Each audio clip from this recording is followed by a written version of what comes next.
Let's try this again. The following program is rated MAL. It contains strong language and is intended only for mature audiences. Okay, students, this is your 5-minute warning. I repeat, 5-minute warning. Silence. This is the 5-minute warning with Reuben Brown, happening right now.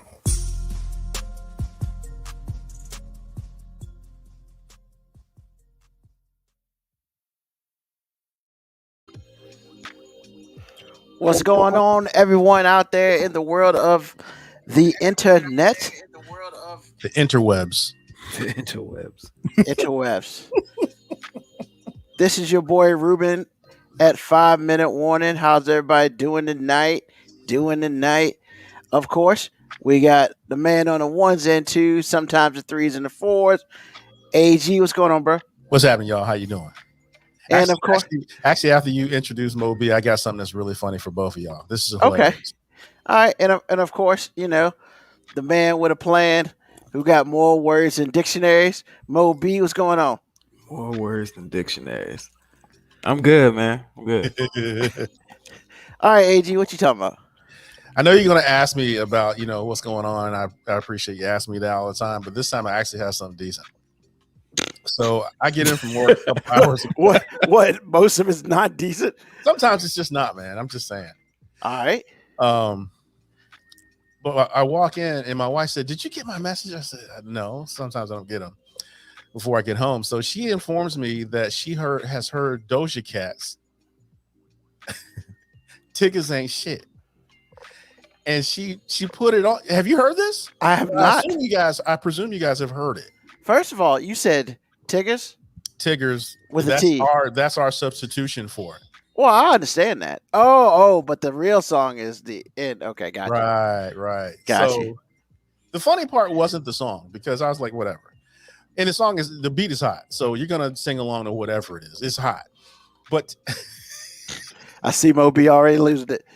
But his face is like, bruh.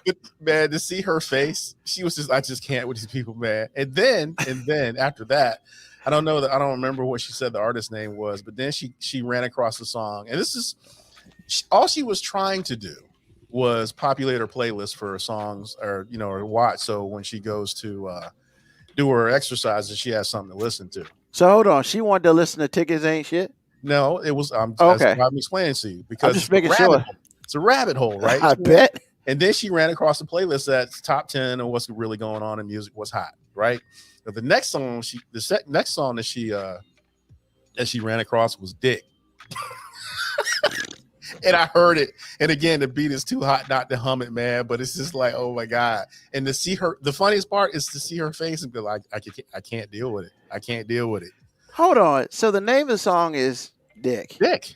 Yeah. And it didn't make her think, maybe I shouldn't put the play on this one.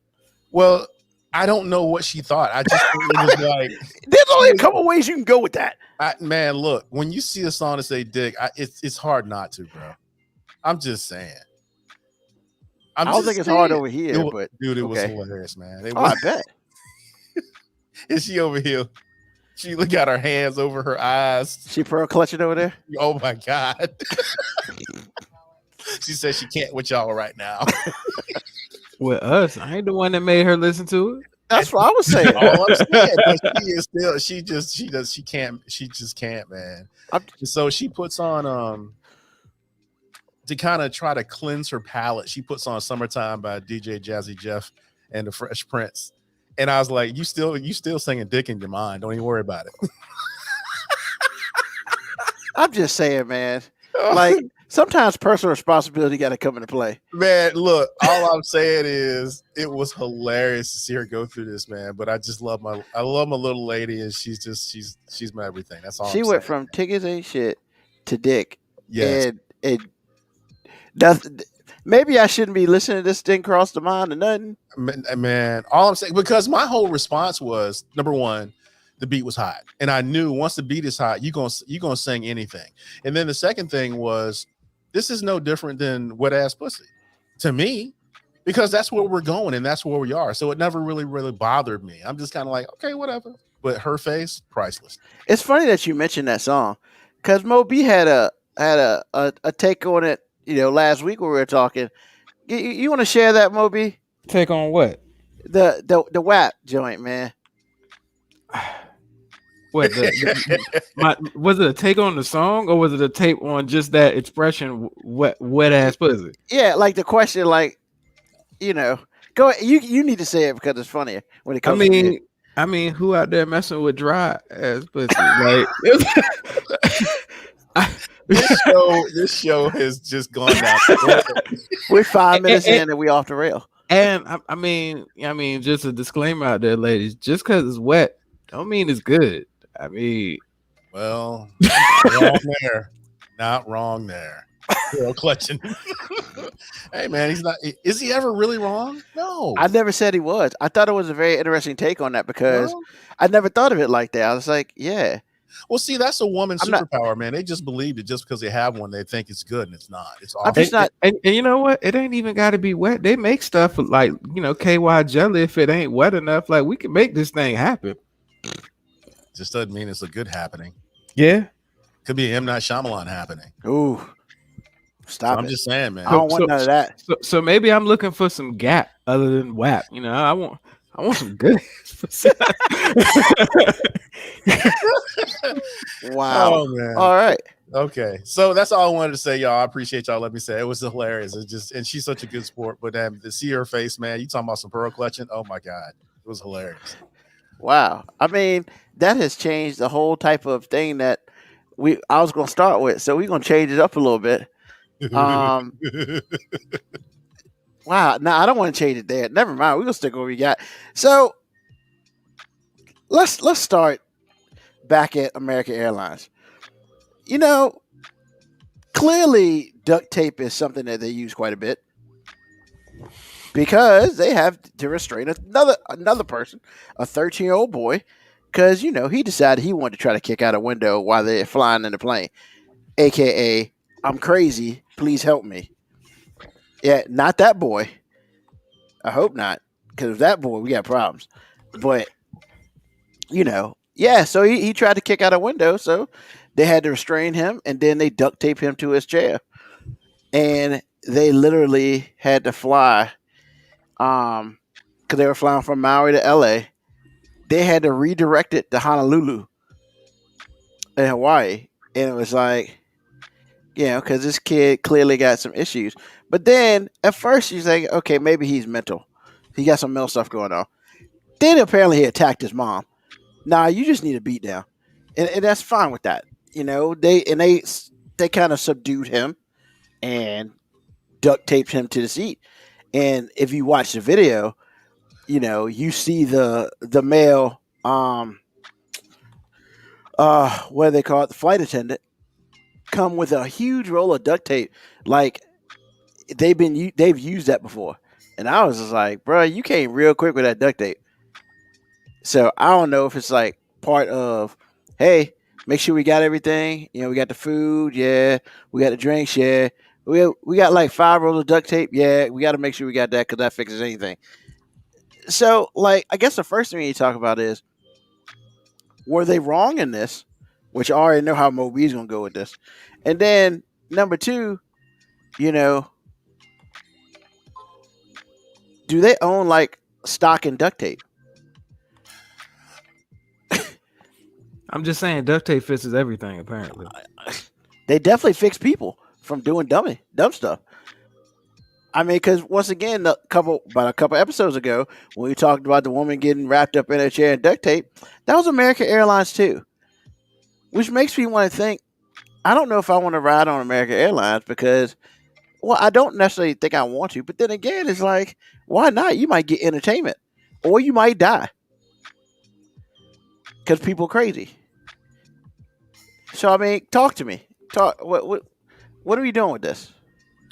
Well, first of all, I'm going to say what he said, meaning Moby, because I already know what Moby's going to say, and I completely agree. And something is leading me to believe in the last couple months that there's some preparation for this. Because like Moby said the last time we talked about this, you are 32,000 feet in the air. And it could be more depending on the airliner. Mm-hmm. And you have somebody that's off the rails. You have to subdue that yesterday. You don't have time to be like, trying to work through somebody's medical profile or psychological profile. It's like, dude, you can kill all of us. And since I can't inject you, I'm just going to tie you to this seat. And you just going to be there for however long this flight lasts. And then you're going to jail if I can do it. So I don't know. Like I say this all the time. It's like people act like that no one's going to respond because they act like they can't, breathe the smoke they about to get. The bottom line is if you're going to hurt someone other than yourself, I have to do something with you and I will. It's that simple. And So, go ahead. No, I was going to say the two gentlemen held the kid down pretty well. I don't think they were air marshals. They didn't say if they were or not. Okay, well, if passengers on the flights that were involved in 9/11, if they could have subdued everybody, will we be talking about this? No, you got to put those guys down. Once you understand what's going on, you got to put them down. If you have a chance to do it, you have to do it, because if you don't, we're all going to die. And it's just that simple. If some non-law enforcement held this kid down so that he could get duct tape so they could safely get to where they needed to go, more power to them. It's that simple to me, because it's not just you. And it's not like we can just, get away from you. No, we all going down if this goes off. It's just that simple, man. Sometimes you don't need to do the math. Yeah. And Moby looked like he was at a family barbecue. American Airlines is awful nice to their passengers. Really? So I'm we just saying, at 32,000 feet, man. One hit a quitter. Yeah, we duct tape kind of nice, man. I need to make sure you are all the way subdued. One hit a quitter. Well, I'm just saying, or if Boeing would do a redesign or all their airliners that they're going to put out from here on out, they just make a unruly passenger jail for you, so you can be down there with the luggage and the dogs or whatever, and then you stay down there until we good. Or somebody can knock your ass out, and we can all get to where we going safely. Exactly. I'm just saying, like, my niceties end at about, anywhere higher than like I can jump safely and land. You know what I'm saying? There is no safety for you. I'm just saying, man. I mean, I go back to that scene. I mean, if you're old enough to have seen it, or if you just like movies like this and you've seen it anyway, but that scene in Airplane, the movie where this lady was losing her mind and she got slapped one time and then somebody else, and they had a line of people waiting to just get this lady in order. You're in the air, bro. You're not on the ground where you can just step away and keep it moving. You're in the air. What you going to do? You going to let one person be, control the destiny of like 300 people? Man, you must be tripping. Yeah, I worry about your mental and physical health when we land. I won't worry about it then. Nah, I will, because I mean, I ain't trying to. Well, I'm not trying to kill you, but if it happens, I'm just saying, better you than the rest of us. Hey, sometimes one got to die for the many. I'm just saying. Wow. That's math, man. That's math. That's math. You know, in the greater than, the alligator opens up to the rest of us. You on the other side, you're less than. Hey, that's that old math. That's that it makes sense math. Speaking of math, good. Yeah, that was pretty good. I almost feel like y'all planned it, but I know it didn't, so I'm not going to do all that. So in Oregon, they like their kids stupid, at least for the next 3 years.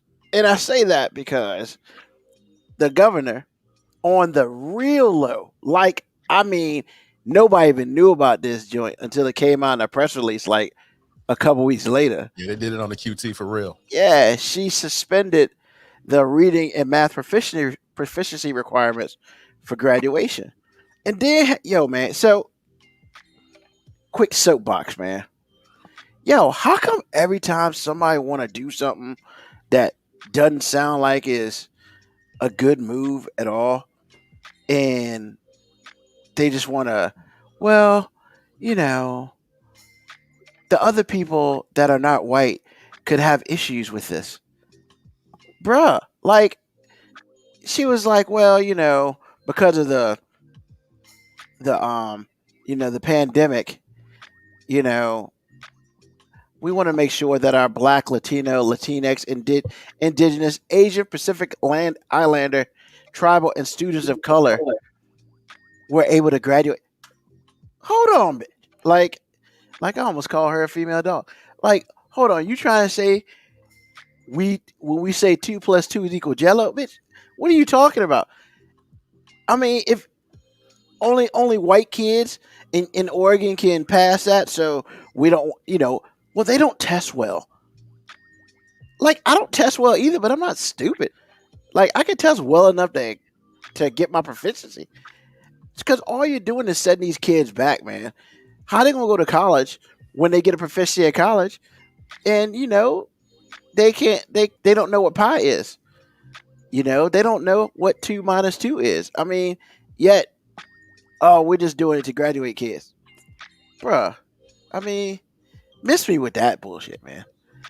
And I'm just like, it's only for 3 years, but it's like, this is one of those times where in public, because having a conversation about public schools and private schools, this is one of those times where public schools really just shoot themselves in the face. Like, I would almost, send my kid to private school to make sure they can count. Because if I'm sending my kid to your school and you're not making sure they can count, then why am I sending my kid there? They can do that at home and just sit there and not do nothing and possibly get into other trouble. They can do that at home. I mean, I'm not a parent, but I'm just like, this ain't a place where I want my kid going. So let's talk to the parent in the room first. I mean, how you feel about this movie? Well, you had so much momentum going. I didn't want you to come to me first because I adamantly disagree with you. That's why I came to you first.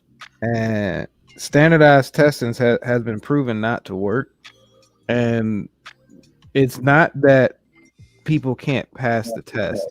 There are some people that just get really nervous about tests and underperform on tests.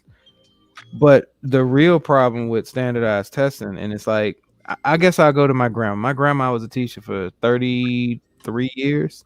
Mm-hmm. And as soon as they started to introduce standardized testing, she said, I'm out. And I asked her why. And she said, because now we're no longer teaching kids basic information that they need. We're teaching kids how to pass the test. And now we're doing a disservice to kids by trying to teach them to pass the test, as opposed to designing our learning around them. So I don't think standardized testing is what you think it is. And what I mean by that is there are a lot of people who will fail those standardized tests who may really, really know the information. And there's also a lot of kids that will pass the test that can't tell you a damn thing else other than that information.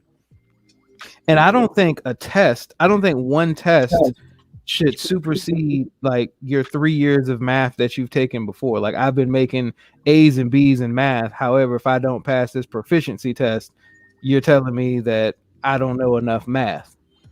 I think there's got to be a better way. I think there's got to be balance. I don't necessarily believe it should be eliminated altogether as this step was taken. I just believe there has to be a balancing act. There has to be something put in place where your actual work that you've done throughout your school year matters. But this standardized test can't be the end all be all. It can't be, hey, yeah, I know you got an A in the class and I can see you did all this work and everything, but you didn't pass this test, so you failed. And I think that's what's been happening. And schools have been losing accreditation for standardized tests. And the problem when a school loses accreditation for standardized tests, then the school becomes, when it's not accredited, then people leave and then funding leaves.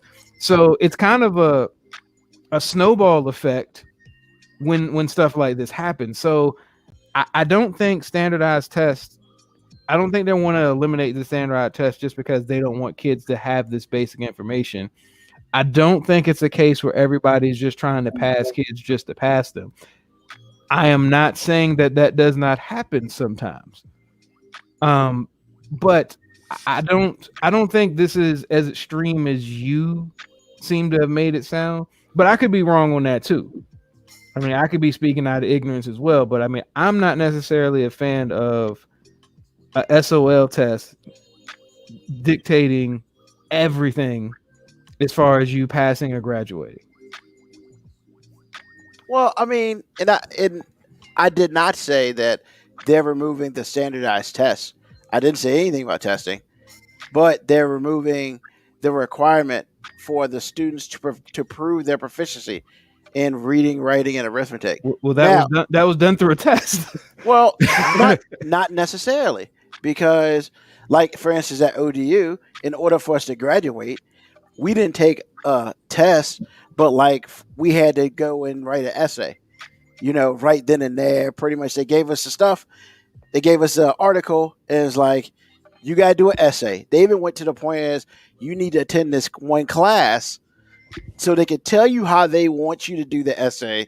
So then when you go and do it, all you need to do is you got 5 paragraphs, beginning, an end, and 3 middle. Like they told you how to do this, and you went there on a Saturday morning and did this, and people still failed that. Now, I don't think people were failing because they didn't necessarily didn't write anything. But if you wrote 4 paragraphs, then yeah, you're gonna fail. When you have to take this, class before you take this test. Like it's a requirement. So it's like, my thing is, you don't necessarily need a test to determine their proficiency, but you need to they need to be able to show you somehow that they can do this. And I'm not saying it has to be a Scantron and all that. Even if it's an essay, even if you do it orally, I could care less how you do it, long as you can demonstrate you can do it. And the problem is now there's no way for them to demonstrate any of it. Well, isn't what you just described the test? But you're talking, standardized tests, you're talking multiple choice, Scantron. No, they had writing portions of standardized testing as well. And I'm not saying that you shouldn't have to prove your proficiency. But what I am saying is that is basically saying that you don't believe the teachers who have passed them through these classes to get to this point have done their job. Is that what we're trying to say? I mean, that might be what I don't know what Oregon's trying to say. I mean, you say that you should have to prove, and I understand that you're describing what took place before you had to graduate from college. Correct. But I don't understand how somebody should have to show you after they've taken classes, been graded, which you would assume at some point in time they've had to write, they've had to pass tests, they've had to do all these things. And now you're going to say, hey, we don't believe any of that stuff you just did. So we're going to test you now. Is that what you're saying you want? I mean, that would be a standardized test. So now, you're for that. I'm not for a standardized test. That's what you just described. Well, can I finish my sentence? You didn't let me finish my sentence. I'm not for a standardized test being the end all be all. But is that part of your schooling? Yes. Am I great on tests? No. Hell no. I'm terrible at them. But you know what? I had to go in there and do it. But now we're removing that proficiency, that proving of proficiency for 3 years. Literally, if you're a sophomore now, we're basically assuming that they have learned the material that they're being taught. And if they are, that's awesome. But unfortunately, everybody isn't. And that's where we should be able to give them help in order to get through that. And the problem is, if there's no proficiency between 10th grade and 11th grade, 11th grade and 12th grade, and 12th grade to graduation, we truly don't know if they have that proficiency. And that's what I'm worried about. Because if they try to go to community college, good luck. I mean, because you got to pass a test to get in there. I mean, And that's the only thing I'm saying. I don't disagree with your stance, but I mean, but what I am saying is you're basically saying you don't think that any of the teachers that they've had have any type of integrity. I think it's easier for a teacher not to have integrity because how are you going to check the teacher? Because there are some teachers who are good and there are some teachers who are not. And that's just the long and short of it, AG, man, get in this. It's a mess because I can see where both of y'all are right.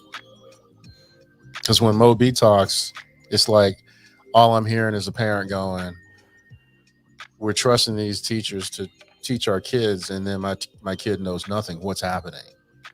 Why isn't there some sort of stopgap to make sure that these kids know what they should know? Which leads to what Ruben was saying, and I get that too. It's just a mess because both y'all have valid points, and I've forgotten.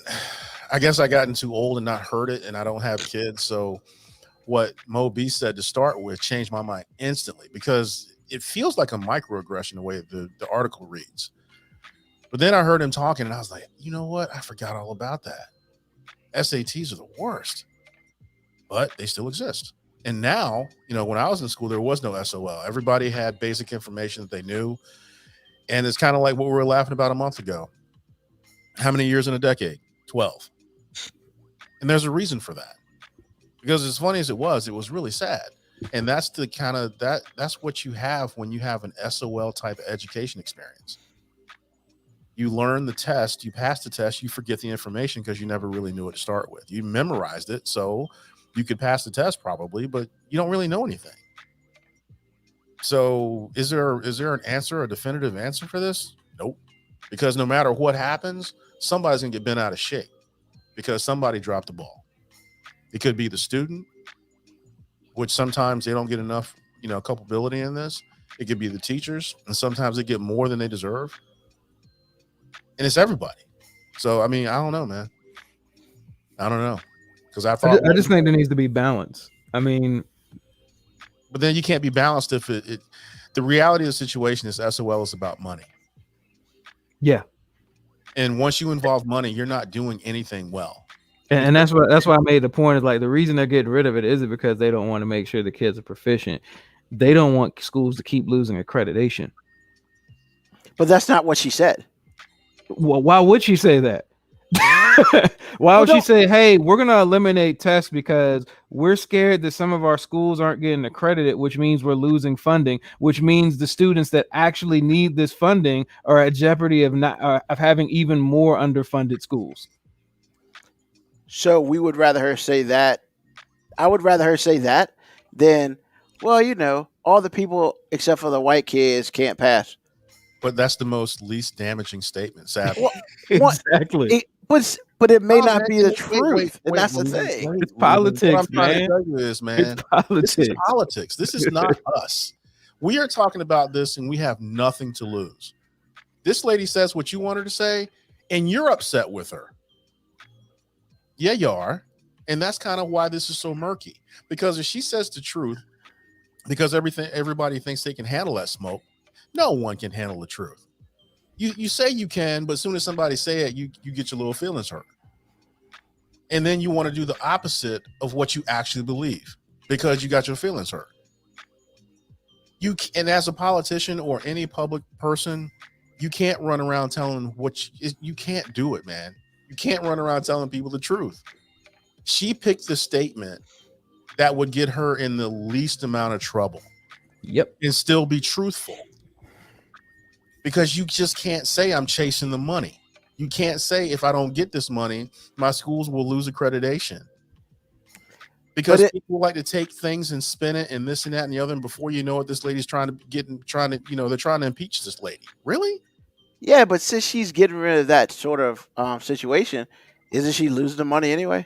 I realize that. All I'm saying is you can't understand exactly what the truth is. Well, because last time I checked, accreditation comes with standardized testing. No, whether they pass or fail. It does not. Accreditation comes with the standardized testings because the standardized testings exist. So once they exist, you have to have a certain percentage of students pass it to get the funding. If you no longer make that standardized testing a part of it, now it just goes based on graduation and pass and fail rates. So you can make sure that a school that really does need the funding doesn't lose the funding. Why in the blue hell will we do standardized testing? Because that seems like an easier way to do things. Because somebody's making money off of this, Ruben. That's where SOL started. This is a money thing. Somebody had an agenda and then monetized it, knew the right people, sold it to all the schools in the world, and here we are. It's a money thing, man. No child left behind, man. No child left behind was a money grab. Yeah, and some of the kids should have been left behind. But I guess I agree with that if that is the case. However, I just wish that the article itself would have read that way, because that's not the way his article read. Everybody has a bias. Everybody, like the person who wrote the article, has a bias, because I'm sure they probably have an opinion of it as well. So if there's somebody who thinks this is a great idea, they're going to write it differently than somebody who thinks this is a terrible idea. It's hard not to have shade either way. It's hard it's hard to be completely neutral. Because I completely understand your point, Ruben. Like, I completely understand your point, and I am not out here just saying I trust all teachers. I don't think anybody's just being like, I realize that goes on, but I also realize that, what also goes on is there is testing bias. There is people who perform poorly with tests. The tests are geared towards a certain demographic having a kind of a almost inherent advantage. So there's a whole lot of problems with the school system. There is no one right answer, but really we're all just chasing money. I mean, I get it. And if that's the case, that's the case. I just don't, if you remove the ability for the student to prove that they're proficient in something, like, I just don't understand. Like, you could graduate everybody, but that don't mean they have really the kids themselves are the beneficiaries of what school should be. And that's my worry. My worry is, yes, you will have 10% of the teachers who just be like, you know what, man, F this joint, man. I'm just gonna pass everybody. I mean, and that's unfortunate. And yes, that might be like worst case scenario, but I mean, we've probably all had a teacher who has, you could tell that they're checked out when you get there and they're checked out when you leave. They're just there for a check and they ain't really there to do nothing. And to me, part of this kind of alleviates the teacher from proving that they're teaching. Now, it should be that this allows teachers to actually teach. And I think that's what they will see for the majority of the teachers. I just think you will have a small amount who is like, well, shit, I ain't really got to teach nothing there. And that's the sad part. Because with every positive, there's always a negative. And somebody's always trying to game the system, just like the government games the system. So that's what I'm mostly worried about. Understood. Now, in Georgia, they probably wish they were in school now because, COVID shut them down because, why wear a mask? Why get vaccinated? F that noise. So Ware County shut down all 11 of their public schools a week after classes began because there was a sharp increase in student coronavirus cases. Now, the schools are out at least till 27th of August, but then the students ain't going to be back until September 7th at the earliest. So pretty much, you should just let the kids come back after Labor Day, just like most schools. And then on top of that, they're not going to offer virtual classes. So, like, yeah, I think this whole county schooling is kind of jacked up right now. And on top of all that, 76 students tested positive for COVID-19, which means they had to quarantine 679 students out of a total of 5,900. and it's just like, of course, in Ware County, what's their vaccination rate? Oh, 29%. So my question is, like, I don't think most people are boo boo the fool, but if your vaccination rate is at 29%, what makes you think that you would have lasted long at school? And on top of all that, the school or the county is a mask optional policy and is strongly recommended. That's right, air quotes, strongly recommended, which basically means if you feel like wearing your joint, you can. If you don't, whatever. So, I mean, when is this gonna stop? It's not gonna stop. Can't save everybody. Can't stop, won't stop. Yep. It's like Ivan Drago said in Rocky 3. If he dies, he dies. Damn. Moby, you shake your head, man. I mean, are you? Are you really surprised? Like, it is what it is, man. Is the country gonna stop in South Carolina soon? What's up? Nah, I mean, Georgia is just the part of the country that we gotta claim, even though we don't necessarily want to all the time, because they do give us cool stuff. They gave us a whole era of Southern hip hop. I mean, look, I gotta find the positives there, man. They're not quite Florida yet, man. And they give us Coca-Cola too. Yeah, they're not quite Florida yet, man. I think there are more people vaccinated in Florida. I want to defend Georgia for real, because if you look at a COVID map of this country, all of us red. So I can't really use this isolation as a macrocosm. It's a microcosm. This is just showing me as an indicator of what's going on in the United States. I don't know about the rest of the world. I just know where I'm living. In the United States, everybody acting a fool. I just sent y'all a tweet about this. Oh, we're gonna talk about that. We are. Okay. Yeah, we're gonna talk about that. I'm just saying, man, people acting the way they want to act, like Ivan Drago. At some point, you have to understand you can't save everybody. You just have to do what you have to do to stay alive amid all these crazy people. I mean, I feel like at some point in time, and I don't know why I feel like this, but at some point in time, we're gonna have to draw a line in the sand, and we're gonna have to start treating COVID like we treat hurricanes, which is we have officially reached an evacuation point. At this point in time, if you are 16 years and older and you don't have an actual medical reason for why you're not trying to get vaccinated, we just need to go door to door and just be like, hey, have you been vaccinated? Just to let you know, in 2 weeks from now, we ain't treating nobody in no hospital who has not been vaccinated. So if you get sick, you're on your own. We talked about this last week. Sometimes you have to be able to let someone die. I'm just saying that's what they do at hurricanes. When you're in an evacuation zone and it's a mandatory vac, they go door to door and say, you staying? All right, it's your right. Because everybody's into this freedoms and right. It is your right. Hey, God given. Yeah, it is your right to stay here if you want. Just know, once we leave right now, if you get stuck in this house, ain't nobody coming to get you. So if you out here and you like, oh man, I got pneumonia now, I got COVID, I need a respirator. That's a you problem. Yeah, buddy, we that evacuation period ended a little while ago. So sorry about your luck. Later. Yeah, take deep breaths, I guess,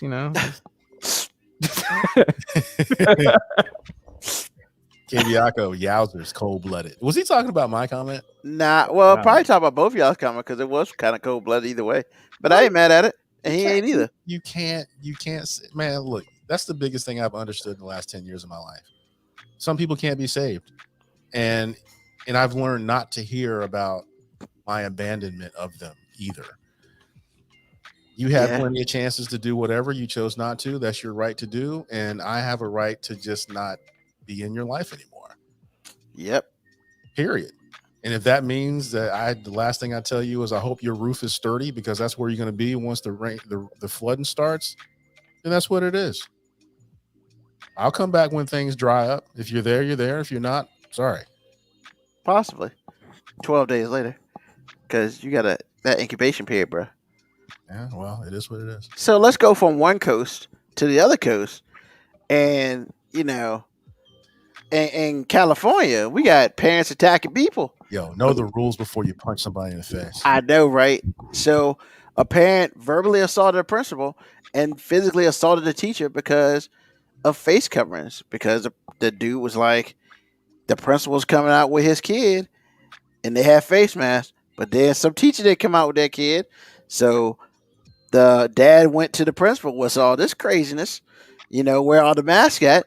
And the principal was probably trying to explain, but dad was probably crazy. And then another teacher stepped in, what's going on, how you need some help? And next thing you know, punch in the face, there's a fight, and we don't know what happened because the article didn't tell us, but there was a fight. I mean, and all because the dad didn't understand the rules. And the rules were basic. After school is over, if you're a vaccinated teacher, you don't have to put on a mask anymore. You can take your mask off, talk about I'm free at last, or however you want to go with it. But that's the rules of engagement. Dad didn't know the rules, so he punched somebody in the face, probably going to jail, probably going to spend like 6 months in jail, or maybe just a fine or whatever, and an apology because he didn't know what the damn rules were. Really? We fighting now? I mean, look, there's two ways to look at this. No, seriously, there are two ways to look at it.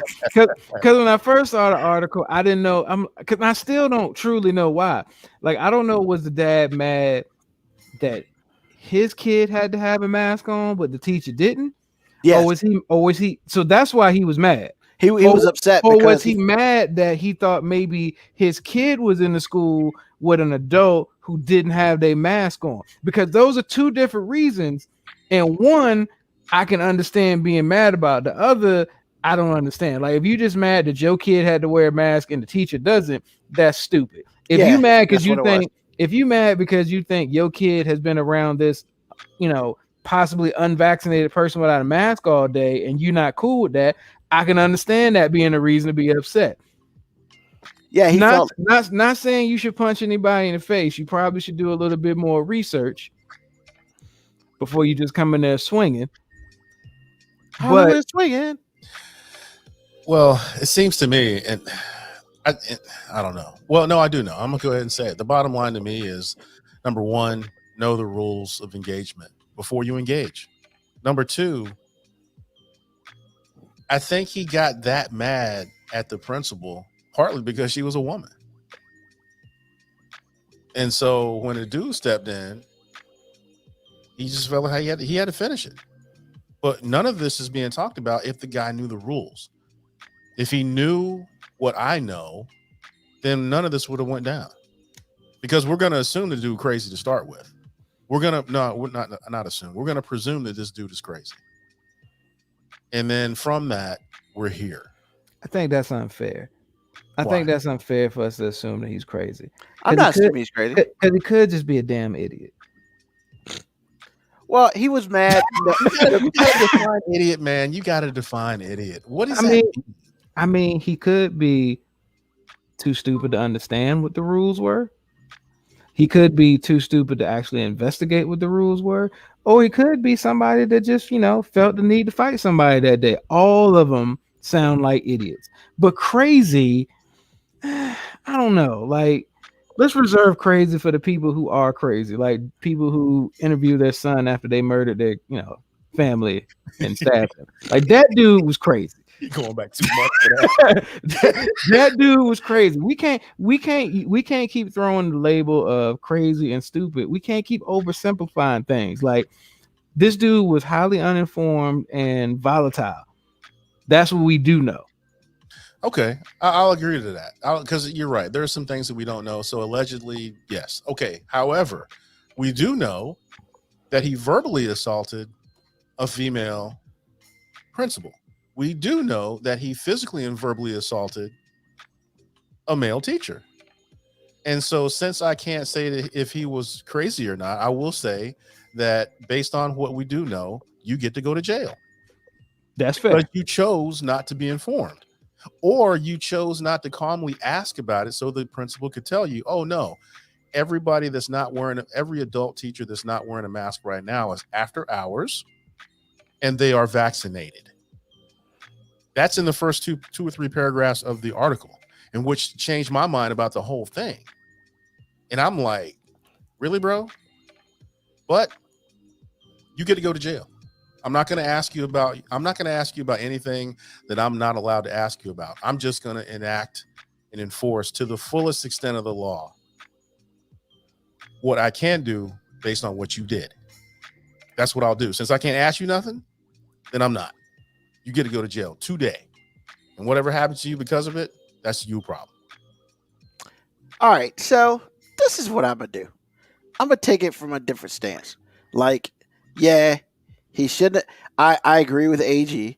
I think he verbally talked to the principal primarily probably because she was a woman, and then primarily because he thought he knew something that he didn't. However, I will also say that it's weird because the principal came out with his daughter, and the principal had a mask on. So he could have went up to her and be like, "How come none of the other adults are wearing masks?" And blah blah blah. But clearly, he got so agitated to the point where someone else, a male teacher, had to come over and either interject himself or just stepped in, not mind his own business. But then again, once again, if your boss getting yelled at by somebody and he is probably bigger than her, you gonna be like, "Yo, what's up? What you doing?" So I'll say that. On another note, and I'm not blaming anybody. However, I would say the practice of not wearing a mask if you're fully vaccinated after school is fine. But I would probably wait till the kids go home because he thought it was a double standard. Well, our kids got to wear it and the adults don't, yada yada yada. And I think that's where but he also could have had a bad day, and then he saw that he's like, "What the f? This is a bullshit." So like, should he have hit the dude? No. Should he got in the principal's face acting like a dumbass? No. All this is still his fault. Without question. However, I would think if the rule is teachers have to wear face masks during school, then I would probably determine non-school hours is when the kids are gone. That's the only thing I would change in that whole thing. Nobody, I mean, the dude was definitely in the wrong, but you can see how the look is not a good look from the school, especially with the principal wearing the mask and none of the people who work for her not. It'd be different if you walked into the school or whatever, but they were all outside. Yeah, you probably should have had a mask on if your boss had a mask on. That's my thought on it. Understood. Why make excuses for the aggressor, Moco Cowboy? Well, because, man, people have bad days, man. We all have bad days. And I don't think anybody was making an excuse for him. Like, there could be a reason why he acted like that, but it doesn't excuse what he did. Oh, like, God, definitely not. Still should be in jail. Well, what he's saying is, just like when you were talking to me about everything that you were saying about what we don't know, it comes off like you're making an excuse for him. And that's why I answered you the way I did. It's like, I just didn't want the label. I just don't want us to keep overusing the label crazy, because some people really deserve that title. And I believe that you're right. But what the downside to that is, people like Moco Cowboy will say, why are we making excuses for the aggressor? Which, when you listen to it as an audience, it kind of is what it sounds like. Like Ruben said, maybe the guy's having a bad day. At this point, I don't really care. I care that you assaulted two people. It's time for you to go to jail. And the thing that is on top of it all is the fact that all you had to do was know the information. So since you didn't have to know the information and you had a bad day, then you get to go to jail. Period. That's what you get to do. Because if I have a bad day and shoot somebody in the face, I still get to go to jail for the rest of my life. I mean, I could have had a terrible day. My wife left me, somebody shot my dog, whatever it is. And sounds like a country song. Well, I'm just saying. So if we can't say those things, then certainly it does sound that way. But at the end of the day, you have to pay for this. You did something that was completely unnecessary, when all you had to do was listen to what the principal was saying. If you didn't know, she could have told you. I agree with that. So period. That's where it begins and ends with me. Stop being a dumbass. I mean, I agree that we need to stop, labeling people wrong and being oversimplifying of everything. However, with that, just it becomes people start reacting swiftly as opposed to trying to understand anything because you can't ask. And it takes too long for people to tell you. Gotcha. So we probably go to the most questionable topic of the night. So North Carolina, everybody had heard about the Wright brothers and the first in flight and all that. I can't believe but stop, HE. I can't stop it. I'm so sorry. Anyway, go ahead. I'm sorry. But North Carolina is also known for people marrying little children. So, little children, that's a little far. Like 14 is little, man. 14 is little. Look, I'm not, Bobby, you got daughters, bro. Come on, man. Bruh. Start with me with this. You got daughters, man. Hold on. I'm just saying, like, they changed the age to 14. I'm not saying that's still not stupid young. I'm just saying I don't want our audience to think they out here marrying 6-year-olds. Okay, well, Ruben, I'll tell you what. Tell them about both. Tell them the age that it is now, and tell them the age it's going to be later. How about no? Yeah. So right here, apparently North Carolina is what they call a regional destinations for adults who want to marry children. Now, right now, in order to get married in the state of North Carolina, if you're pregnant, or a judge signs off, or your parents are cool with it, you can get married at the ripe age of 14. Well, actually, that's not true. It has to be parental permission and a judge. Sure. I just want to make sure we're getting this right. I mean, look, man, or a parent and a judge. If the parents want their kids to marry a 14-year-old, no judge is gonna say no. Especially, he didn't come to North Carolina. Apparently not. But if she's pregnant, the judge can overrule a parent. Well, first of all, we're gonna put this out here. Disclaimer: there is no way, shape, and form that 5-minute warning is basically saying that, little kids should be getting pregnant and married. That shit ain't happening. I just want to get that out the way. Not that I need to get that out the way. I just feel like it's got to make sure. We got to make sure. So, first of all, why are 14-year-olds getting pregnant? That's the first question. Because they're having sex, Ruben. They're having sex, yes. I thought we were going to stop oversimplifying. These guys. I was doing good the whole show, and I slipped up once and I got caught. Dude, the door was wide open, man. I mean, come on, man. So here's a great. We're having sex, Ruben. I mean, Virgin Mary and all that. I was hoping. So then, on top of all that, they want to raise it to the very elderly age of 16 in order to get married before you turn 18, and that you need a parent's permission. And you want to also limit the age difference between a 6-year-old and their spouse to 4 years. So basically, if you're 20 or under, you can marry a 60-year-old in North Carolina. Well, no, that's what they want it to be. Right now, if you're 49 and you want to marry a 17-year-old and you don't live in North Carolina, you can go to North Carolina and get married because somebody tried to do that. And that's perfectly legal in North Carolina, which I was going to say at this point, it'll probably succeed. Yeah. I mean, look, man, North Carolina is just trying to get that tourist money. You got to have some reason to go to North Carolina, apparently. I mean, Nag's Head ain't enough. Hey, we ain't get enough people in Nag's Head. So let's go ahead and get little kids get married. What? So instead of putting charges on an adult, they get a 14-year-old knocked up. They're going to give them a marriage certificate. That is correct. And see, any of y'all been to Asheville? Nashville? Tennessee? Asheville? I've probably driven past it. Yeah. It services a lot of states in which are the butt of many jokes. I'll say that. Because if you live in Tennessee, it's an 1.5-hour drive. Tennessee's not that far away from Kentucky. They're all right there, man. I was just like, makes sense. I mean, Sense. and then on top of it, I thought it was great. Well, we don't want to go to 18 because that's too fast. Yo, this is the face that I had when I read it. But see, understand the people that they're serving. The people that they're serving don't want it changed at all.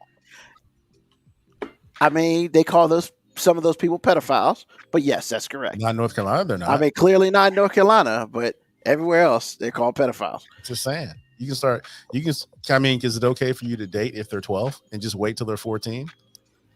Is that okay too? I'm trying so hard not to jump in with the stereotypical redneck. Ding, ding, ding, ding. Yeah, I'm trying so hard. Like, hey man, if it's deliverance, it's deliverance. But the thing is, and Ruben has talked about this before about missionary style sex and the books in Virginia. I believe that not only southern states but northern states too, for varying reasons, have rules like this. It's more fun to pick on the South. But I'm never going to say that the other regions of the country don't have rules like this and people, partake. It's funny that you bring that up, AG. Like 12 or 13 other states. There are 13 other states. There are 13 states that allow children under 16 to wed. There it is. Are you effing kidding me? No, we're not effing kidding you at all. Exactly. However, there's only one state who is cool with 14, and that's Alaska. And I mean, start your Alaska jokes right there. You can go do that yourself. Hey, cool on the Alaska jokes, man.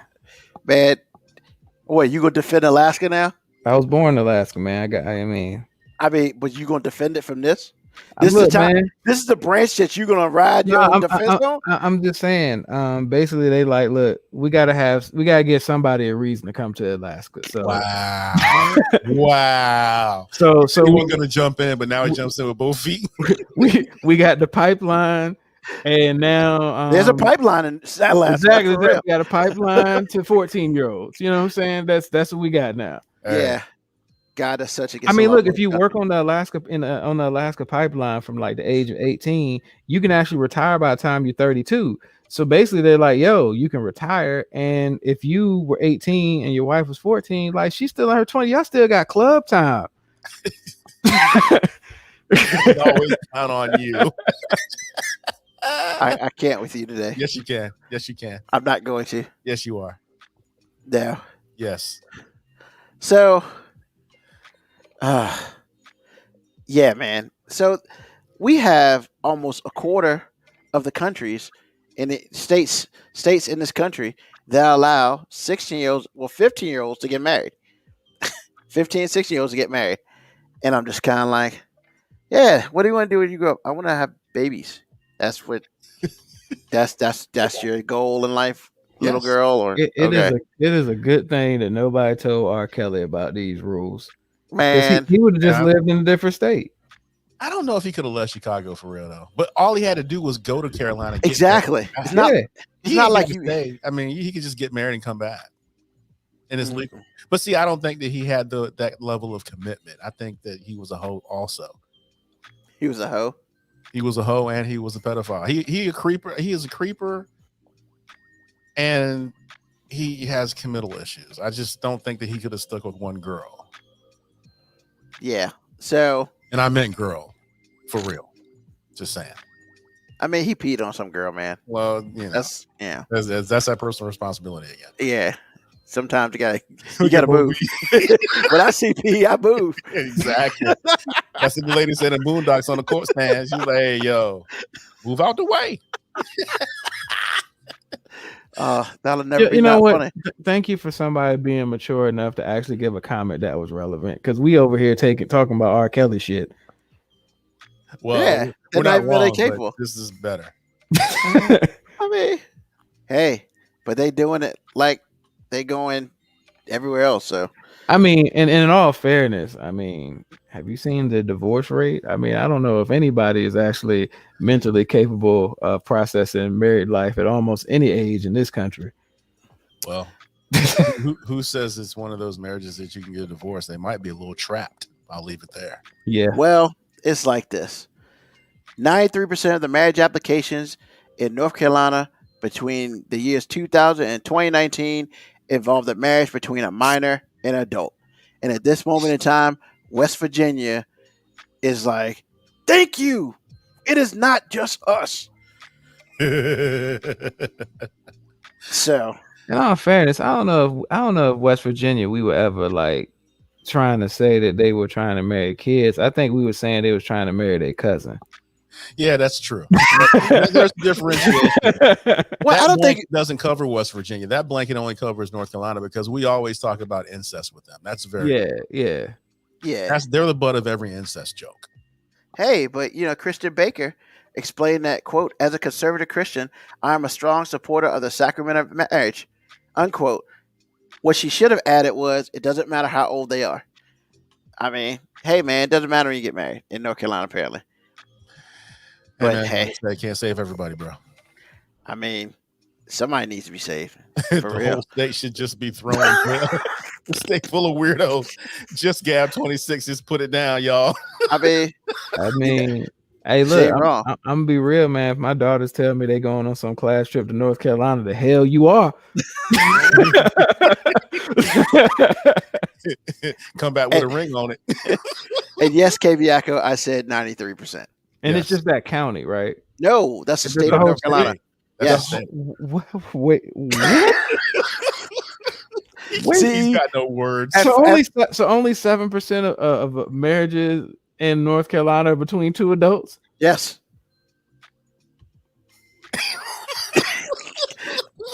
Oh! Now you what? There are no words now, right?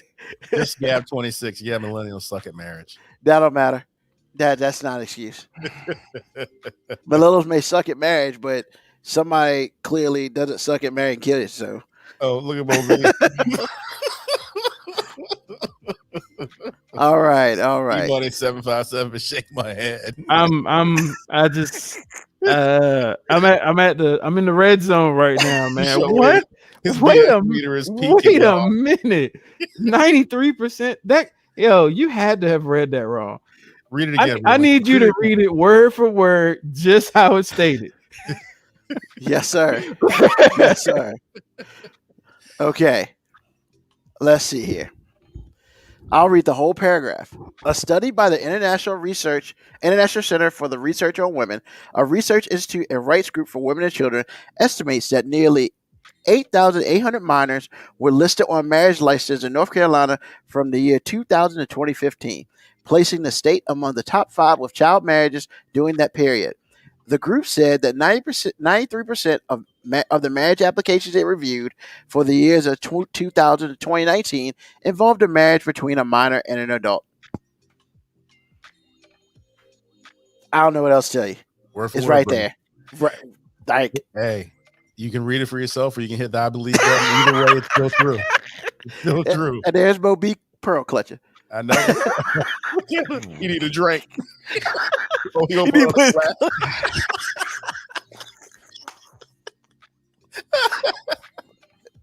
Oh my god! This Wow. is so funny. This- Man. This might be the saddest, greatest story we've ever put on the show. Wait a minute. Hold on. They did say 93% of all the marriages that they reviewed. It reviewed between the years of 2000 and 2019. Man, you got the link. Read it for yourself. Come on, man. And they even give you a link to the study, I believe. So do what you will. Just threw his glasses down. Hey, man, you right, man. Like, for real. KB Aqua 25. For real, like, just Gab, you right, man. Throw that whole shit out, man. The whole. You know what? U.S. stops at Georgia, and North Carolina is no longer welcome. You know what I'm saying? Like, North Carolina is no longer welcome. Like, I don't even want to drive through North Carolina no more, man. Not with your kids, man. They might mess around and get pregnant accidentally by the air. And next thing you know, they married up. 2 or 3 years, Moby. You might want to skip North Carolina altogether, bro. Man, I'm gonna let you know they ain't going on no trips to North Carolina.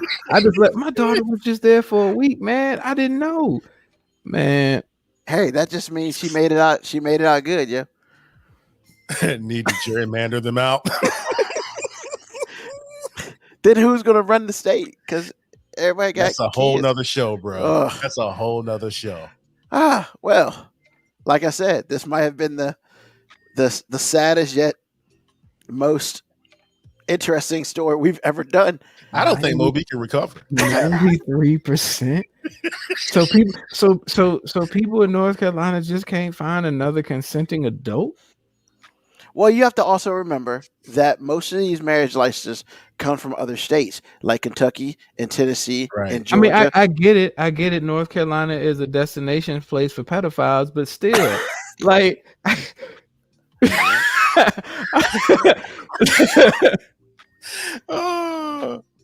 I mean, but here's the thing. Here's the crazy part, man. Once again, it's just mostly YT people doing this. YT, what's that mean? Just Bag 26. What's YT mean? I don't think it's YouTube. I don't know. He'll answer. That's that millennial stuff. But I mean, here's the thing, man. The color. Oh, yeah. Okay, got it. Thank Probably. you. It doesn't state, but there you go. Thank you, Just Bag. Thank you. Just Gap, I'm sorry. probably. I mean, it doesn't give us colors.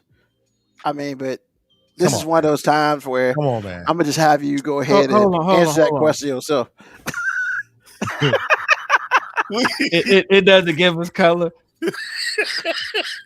Motherfucker, marriage between an adult and a kid gave me all the color I needed.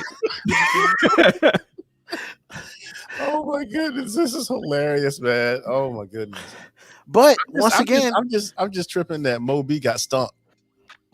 That doesn't happen often. It actually doesn't happen at all, except today. That's funny. But here's the thing. We must go back to the reason. They didn't want to make it to 18 because they thought change would be too great for the state of North Carolina. No, basically that just meant somebody was like, "What, you want us out here marrying old ass women?" Wait a minute. What I look like coming home to some, person who's already gone through all of puberty? I ain't marrying nobody out of college. What's wrong with you? Just Gab 26. I'm just saying black people don't do this. I can't say that. Not usually. Yeah, I was about to say, I'm sure somewhere in that number is some black people. Oh, Black people generally don't play golf, but we're out there. But we know the large majority of them. Deliverance. I'm saying we know. It's just like at one point in time we was like, yo, ain't no black serial killers, and then we were like, nah, we found a few. But it don't mean that every time you know that there's a black serial killer, you still ain't surprised as hell. So that's what I would think about this. Like I'm sure in that large 93%, there's a small percentage of people who ain't white, and I would be surprised every time. However, the 99% of that 93% probably is white, and I'm not surprised. Well, there it is. Hey. I mean, and I will end this by saying this. New York just raised their marriage to 18 a month ago. There it is. You'd be amazed. I told my wife we started talking about this when I reminded her what you were saying months and months and months ago. And I was like, girl, you need to read the books. There's a lot of stuff still on the books that's just, you would blow your mind. It would blow your mind. You money lost for words. So wait a minute. So you mean if we go down to North Carolina right now, Ruben, and we, AG, if we all go to the club in North Carolina right now, and we start looking around the club and we see women in their late 20s to early 30s, can we be like, damn, your old ass ain't married yet? Oh, we can clean up, man. Basically everybody in there, statistically speaking, has probably been divorced for at least 12 years? Yes, sir. And see, that's if they can. Because see, I don't think some of these girls can escape from this. So you got to put it in that too. I'm just saying. 49-year-old dude come down to North Carolina to marry a 17-year-old. I'm sorry, I'm being presumptuous because I'm assuming that when we say an adult marrying a minor is a male marrying a female, I'm sure there's some statistic of percentages are small. Yeah, I'm sure there's some percentage of older woman marrying some underage dude. I'm sure but what 93% though. So basically only 7% of those marriage licenses in North Carolina are between two adults. I mean, that's the way it reads. They give you a link. They're not trying to hide it, man. They're not trying to hide it. They footnote it. I don't want to go to the link, man, because I don't want that shit to be true. You know what I'm saying? Like, I'm trying to treat this like a little kid treat something that's scary in the house. If I go under the covers, it can't see the monster. You know what I'm saying? It can't hurt me if I don't see it. No, monsters can't remove covers, right? They can't. They're allergic to them. And the board is going crazy. Yo, the board ain't gone this crazy in a hot minute. Look, KB, that's why ladies are saying they can't find a man. You right. What's the man got to do with me? If you of legal drinking age and you ain't got no man yet in North Carolina, man, it's over for you. They ain't looking for your old ass. And you just 22. Man, that's the medieval stuff you talking about, man. That's Game of Thrones or something. I mean, come on, man. KB washed up when you get legal. Yeah. And Just Gab, I'm pretty sure there's some cougars snatched up in them clubs. Snatched up some cubs. Oh man, we gotta get off this, man. I'd like to go on the record saying this one is not my fault. But yeah. As Mo B's mind is still blown, we're gonna move to the hottest segment. Where Ruben go? All right, Ruben just go. So we're gonna do the My Five since Ruben gone. That wasn't what he was trying to get into. Oh, so what is he trying to get into? You know the hottest segment? What's Ruben mad about today? He should be. It seemed like he should be mad at his internet cutting out. Right? Oh my god, that was hilarious. Now that I know what you're talking, there you go. Wow. Couldn't have happened at the worst time. I know Moco Cowboy. I hit the wrong button. Hey, so Ruben, what you mad about today? Look, hey, E-Money 757, poof. Wow. Man, I was about to hype my segment up and that. I hit the wrong that was all button. you. That was all all me strong all day.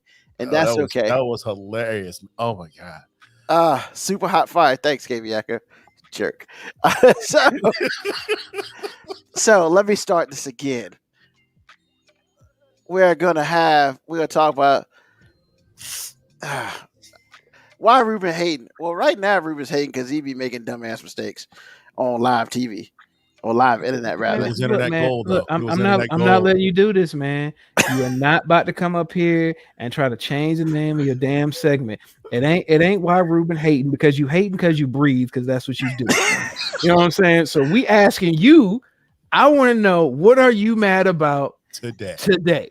I mean, I just need for you to stop redirecting your anger over here. That's not redirecting the anger. I'm just saying the segment is, why is Ruben mad today? Actually, you gotta put the pause in there, because why is Ruben mad? That's universal. So we gotta make it specific. Today, why is Ruben mad today? All right. So why is Ruben mad today? It's very simple. Yo, man, I've spoken about this numerous times on air, and I realize that me speaking about it ain't gonna get shit changed, but I'm still gonna speak about it because it makes me feel better. Yo, man, driving in the DMV sucks. And it sucks when you add something to it like a bridge or a tunnel. So I'm driving yesterday, and here's the thing. If you've ever been in a tunnel before, our tunnel, our HRBT, even went to the point to put lidded signs that blink at you that tell you that the speed limit is 55 miles per hour. I mean, all day. It tells you on the big sign, hey, drive the speed limit. There's a sign right before you go in, speed limit 55.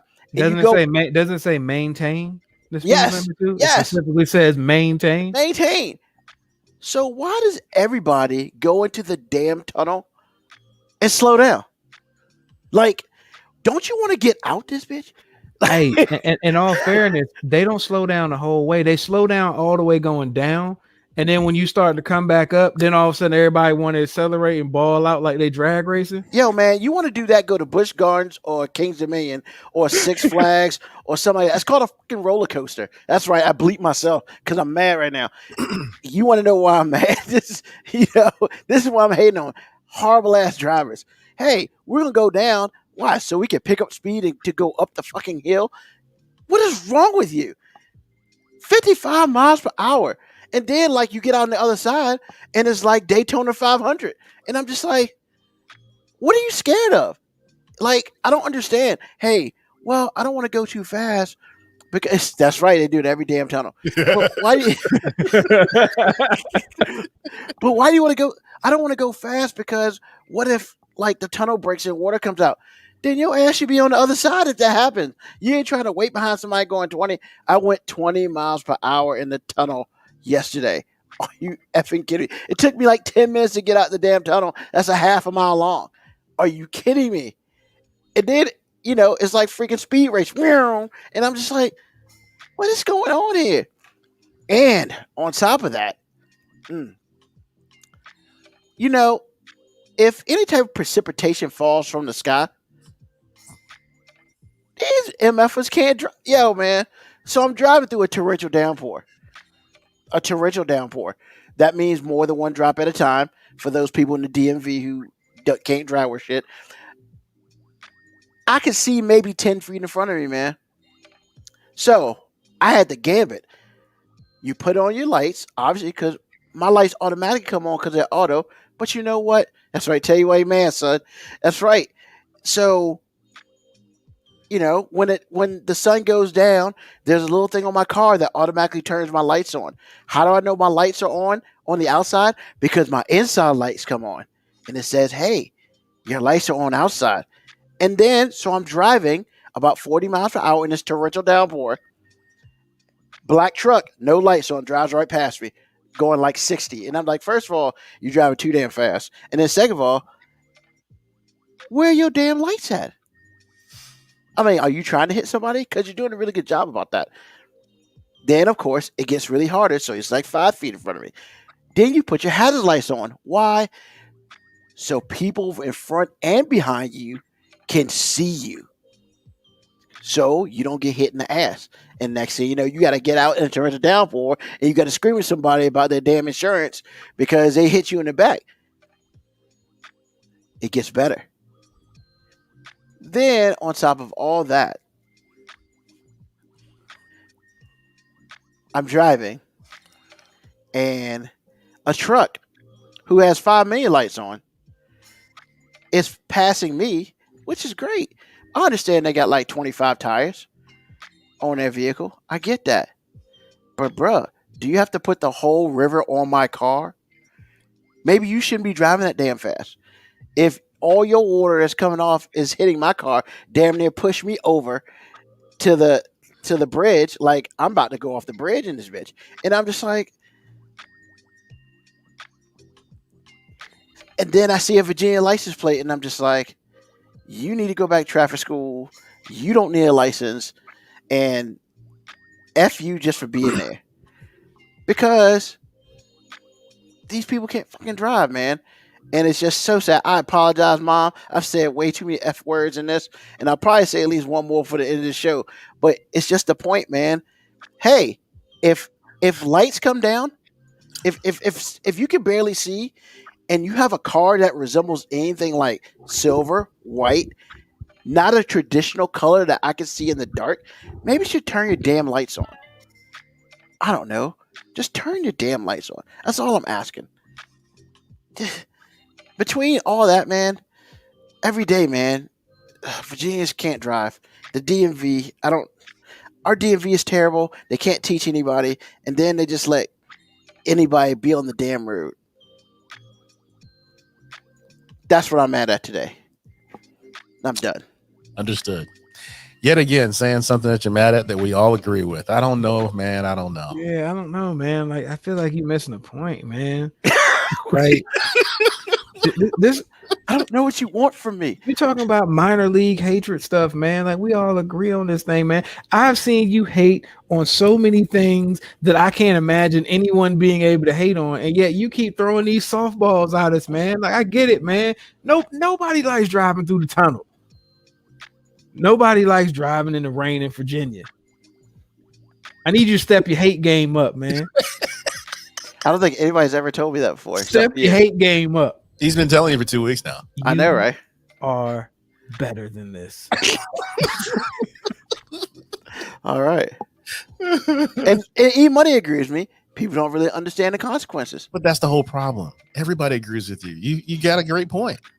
That's not the spirit of Ruben. I need you to step out and hate on some things that are unpopular, because you ain't got no problem hating on things that are unpopular when ain't nobody around. But now you get on your show and you want to act brand new and you want to be a reasonable hater. Ain't nobody trying to hear your reasonable hate. You want to get brand new. Wow. Ain't nobody trying to hear your reasonable hate. Well, all right. I'm trying to have you hate. I'm trying to have you hate on somebody's puppy. Trying to hate. I'm like hate on somebody's 1-year-old who's starting to walk for the first time, and you being mad. They keep posting it up there. Like that's what I need from you. Moby, I wouldn't hate on that.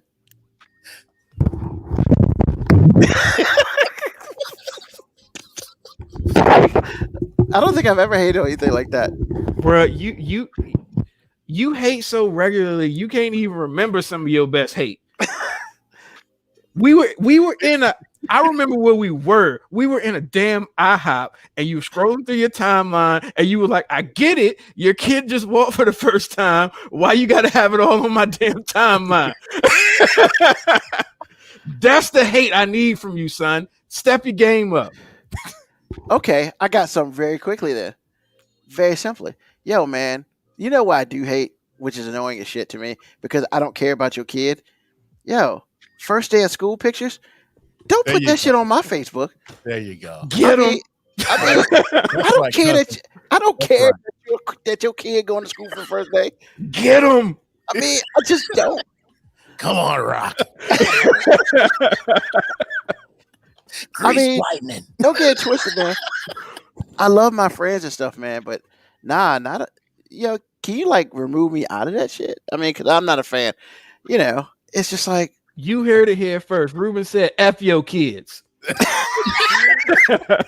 Local cowboy. If he hates, he hates. See, Just Gab agrees with me. Yeah. Side note: new parents are great, but can be annoying. You see, Just Gab, what you just did though is you took a softball, reasonable stance on it. Nah, see, Ruben wants to say, man, F your kids. I don't want to see them in their new school clothes. So what? Why your kids got on better shoes than me? That is true.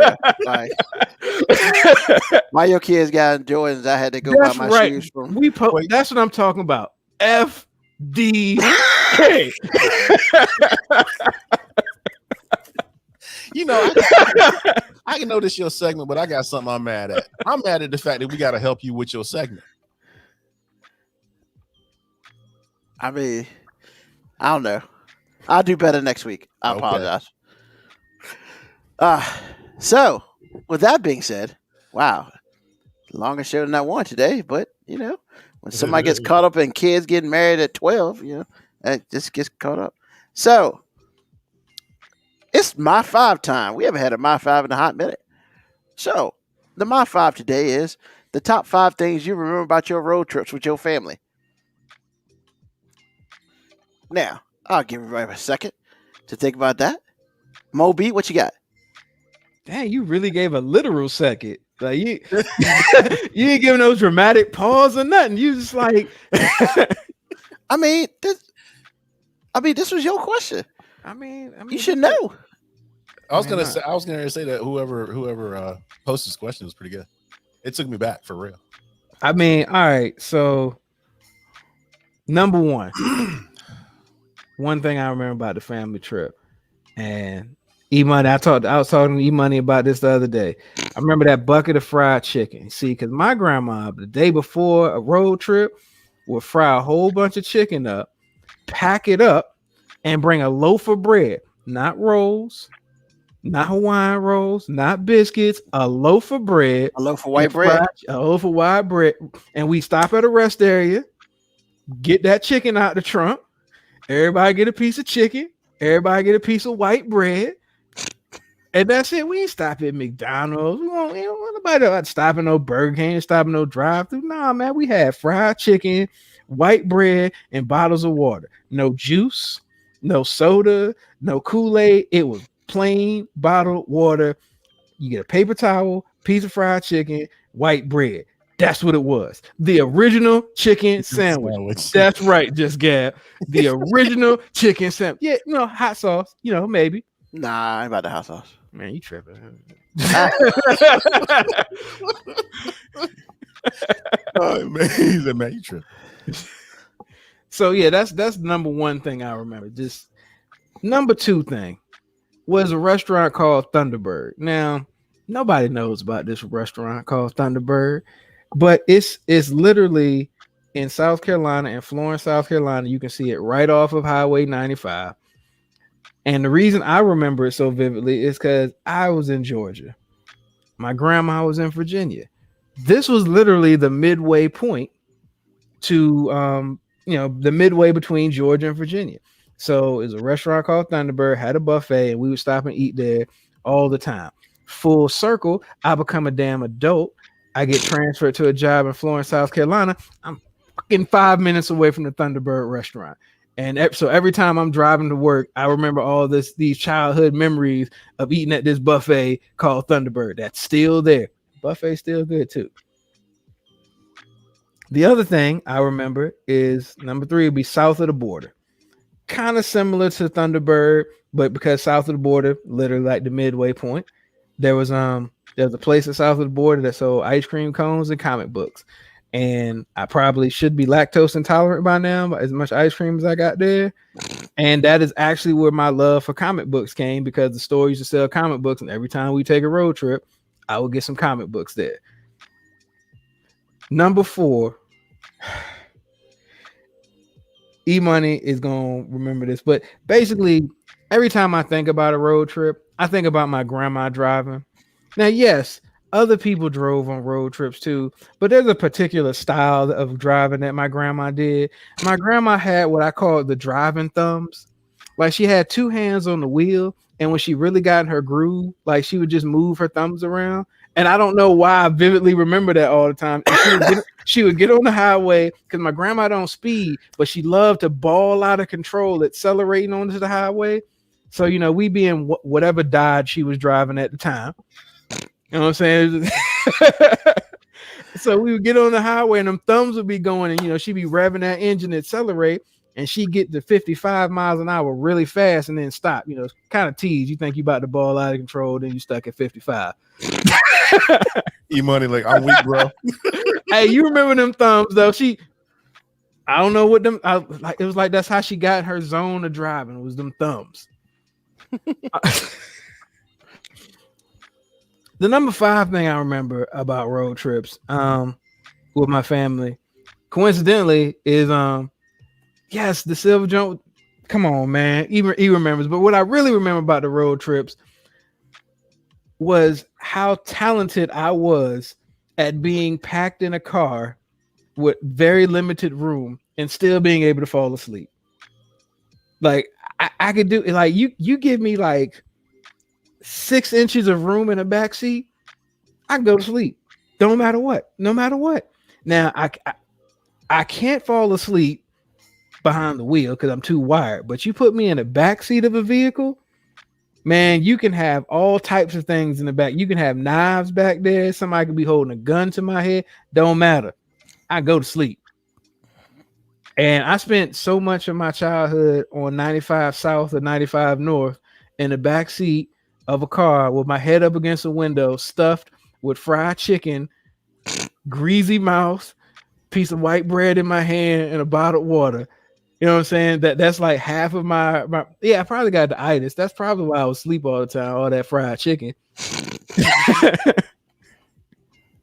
But yeah, so like the number 5 thing is I just remember being asleep in a back seat with very limited room, with my cousin probably in the back, with our collection of Hot Wheel cars, fried chicken, and bottled water. Me passed out on 95 South. Top 5. All right. AG, what you got? Well, the first one I have is not even mine. You stole it from somebody? God. Well, no, I was ordered to tell. So my wife saw the question, and all she said was, "I want you to tell them that my top 5 is it sucked, it sucked, it sucked, it sucked, it sucked." That's Wow. what you wanted me to tell you, and I'll tell you why. Because her dad had a 1980 Chevette, and if you're old enough to remember how small that car was, then you already know it's bad. Hatchback. So it was her stepmom, her sister, and her stepbrother going from Chesapeake to Massanutten, which, if you don't know, is about like 6 hours. In the summertime, stuffed in the back of a Chevette because they put the back seat down and just threw the kids in and kept it moving. And Nice. no air conditioning, as I was just told. So that's my first one, which is hers, which she told me to tell y'all. So I gotta let y'all know. So Man, she had all that room in that Chevette. No, man, it was 3 sardines, man, like a slave ship back there. Bruh, that's you know how much, man. That's plenty of room. Hot metal. Come on, man. That's plenty of room. I'd have been sleep. I mean, I'd have been asleep too, man. Man, when it's blazing hot and you are right under a window, I don't Sleep. I don't know. Okay. I think she's gonna have a problem with both of y'all. That's fine. She don't know how I lived on these road trips. we was in the back seat sometimes 4-5 deep in a 2-seater. Wow. But I think back to some of that behavior, man. I'm surprised any of us aren't in wheelchairs. But anyway, I was in the back of a Chevy Blazer one time in the trunk area. Like that's where I on an 8-hour road trip back there. Yeah, but everybody's stuff was back there with me. Oh, that's cozy. Yeah, silly. But my number one is what Moby was saying, being stuffed in the car with luggage and stuff, and then you just got a corner. But my mom always made sure I had a blanket and a pillow.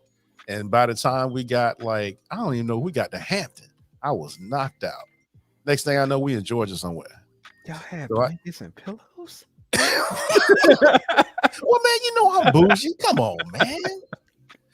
Just saying. Second thing is we didn't really have the fried chicken thing. I remember at one time because my grandmother and grandfather went with us to Disney World. And I think my grandmother did what your grandmother did. But most of the time it was just us three. And I remember stopping at McDonald's, getting that drive-through food, and my dad giving me adult lessons.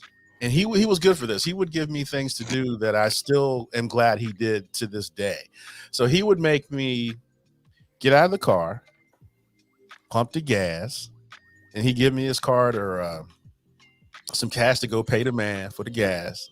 And then I had to make sure that the gas cap was on and all that stuff. So everything was a teachable moment with my dad. So I remember that. So between that and the food, because I love me some McDonald's. I don't care what nobody say. I mean, fried chicken is good, but McDonald's and fries. McDonald's. Just saying. So really, that's all I had because we didn't really take that many road trips. But generally speaking, between the excitement of the destination, the food, the adult lessons, sometimes I could drive. He put me on his lap and I could steer the steering wheel and he would work the controls. Other than that, that's all I got, man. But you did take me back to a really, really nice place. That was always good times. Yeah, my kids will never understand. My kids bougie. They don't understand. My wife be having back there with pillows and blankets and video games and TV. I'm like, man, please. Y'all got a hotspot in your car? No, they got their own phones, man. Oh, that's right. Yeah, never mind. They don't need a hotspot. Yeah, they got their own phones. They be back there watching Netflix, listening to music. I'm like, man, y'all stuck up. Y'all don't know about Y'all stuck up. Why you hate on your kids? You need to have a I'm not hating on them. I'm glad that I can give them that, but I'm just like, yo, they ain't gonna have the memories though. Like Busch Gardens. We went to Busch Gardens and they ordering like the food from the smokehouse. They getting the ribs and the chicken. I'm like, yo, we used to have to go back into the parking lot and then eat the food that we had packed with us You know what I'm saying? We had the sandwich and stuff. Yeah, I walked around for Busch Gardens for years looking at people with them big turkey legs thinking, damn, that turkey leg. Look, I ain't get one of them turkey legs I was an adult. You know what I'm saying? Like, bro, you ain't had jobs. You ain't had choices. Just saying. Oh, man. Them kids, Diddy. I'm so glad Ruben can use Diddy in his sentence. And then E-Money is like, facts. Yo, he know. So my top 5. You know, I thought really hard about this. I remember trips. But I did sleep a lot in the car because I have video games and stuff. I don't even think I read books. I just went to sleep. But yeah, so I remember we went to Disney World and stuff. And I remember 2 things about Disney World. One, I cried because I couldn't get on Space Mountain because I was too short. Really? I was real pissed off about that. You know, I'm gonna leave that alone. I mean, you can say what you want, but I was real pissed off about that. And I was like 8, yo. And then I remember going through Epcot and like, this is the most boringest thing ever. Nah, man, when you're like 8 or 9, man, that Epcot ain't. It's a roller coaster, but there ain't no excitement. You're supposed to be coaster in Epcot. Well, yeah. If you go in through the ball, there's like a little. It's supposed to be a roller coaster, but it's more like you go through and you just look at shit. Okay. And it's through the ball. I mean, at first I thought it would be kind of cool, but then apparently I was supposed to learn some stuff, so I won't about that noise. Number 2, I remember us going to Hershey Park. That was dope. And I remember the folks. Does it really smell like chocolate? Oh God, yes. When you get there, it's like they pump it in the air. And I remember my parents buy me this big ass Hershey like candy bar. That was really dope. I mean, it took a couple days, but yeah, because they won't only give me pieces at a time, because they leave it to my device. That shit would be gone like an hour. Okay. But they didn't want me to get sick and stuff. So I love my parents. They cared about me. So that was dope. Number 3, I remember going to it was called like the greatest the world's greatest theme park. I don't know. It was somewhere in the Midwest. We went there one year. I mean, I remember how like the stuff was like. I remember the roller coaster stuff was pretty big and stuff, but I never went on that. I was still kind of small, and I wasn't about roller coasters back then for real. I didn't even ride Scooby Doo and Kings of Man. I wasn't about that life. But bubble cars and stuff I was cool with. I just remember that because that place was like bigger than any like amusement park I'd ever been to, and I remember that being a trip. I remember number 4. I remember going to Gettysburg, Pennsylvania. Oh, okay. That was dope, but I was still too young to understand what the purpose of it was. But I mean, I remember being there and stuff. Yeah, pictures and stuff. And then number 5, where do we go? I had it in my head and I lost it. We went somewhere else. I think we went to Tennessee or something. We went to there's something in Tennessee that we went to. I just remember going there and be like, oh, okay. I mean, I just hopped in the car. I was like, it's time to go. Whoa, new person. So yeah, Just Gab remembers playing Game Boy at night, trying to see. Oh, you had the Game Boy without the light in the background. The light background. I know, right? Oh, Yeah. the struggle was real. When the light, when the joints went down, it was crazy. My thighs were too big for me to be in the middle. Ugh. Lanita Dolores. Grandma tricked us in Myrtle Beach on the ride that time. What's the E-Money talking about? Bruh, you're gonna have to explain that one, man. Yo, we took family trips to Myrtle Beach all the time. And it was some of my best memories in the world. And just like Nita, I wanted to fight for a window seat too, but believe it or not, your boy was actually the smallest back in the day.